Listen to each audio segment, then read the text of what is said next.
Hi, I'm Tyler. We're going to be doing some problems on CPI, inflation, interest rates, that kind of stuff. Remember that the notation might be different than your professor, so check that for each in your homework assignment. And let's get down to some econ. So, suppose Ryan negotiated a long-term contract that specifies that his wage should increase by 3% every year. It turns out that during the first year, the inflation rate was 5%, so what happened to his real wage?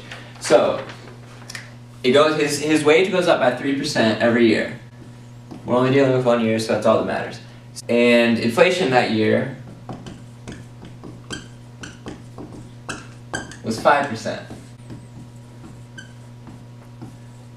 The percent which his nominal wage went up, so 3%, which is positive, minus the inflation rate of 5%, went down by 2% this year. Not very good negotiating. So, what happens to creditors relative to borrowers when unanticipated inflation occurs? So, when you lend money, you're a creditor, and what happens is you're getting a positive interest rate on this money that you lend. So, say you're getting 5% back on this interest rate. So then there's this unanticipated inflation of, say, 5%.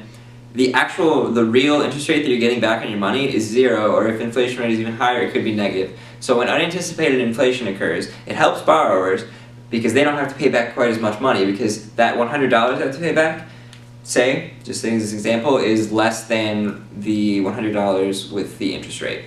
It's worth less money, they have to pay less back. But creditors, they get less back than they would have gotten otherwise, and therefore inflation is bad for creditors, good for borrowers. So what happens to people with fixed real incomes relative to people with fixed nominal incomes when unanticipated inflation occurs? So when you have a fixed nominal income, you're getting, in this case, just say $100 every month. You're getting $100 every month no matter what the inflation rate is, no matter what the interest rate is. So when there's inflation, that $100 you get is worth less, so it hurts you when there's inflation when you're on a fixed nominal wage. But when you're on a fixed real income, what that does is it adjusts for inflation. So say you're getting that $100 at first, and you're fixed at a real income of $100, and there's 5% inflation. The next time you get paid, you're going to get $105 to account for that inflation. So when you're on a fixed nominal wage, inflation hurts you. When you're on a fixed real wage, inflation doesn't matter because you're getting paid for it.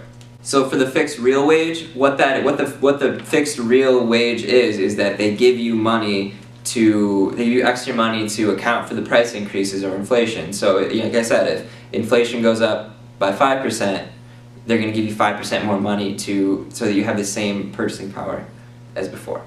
So what is the relationship between the price level and the purchasing power of money?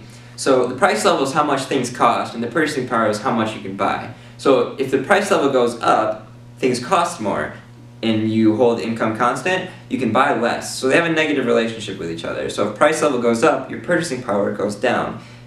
Likewise, if price level goes down, your purchasing power goes up because things are cheaper, you can buy more of it.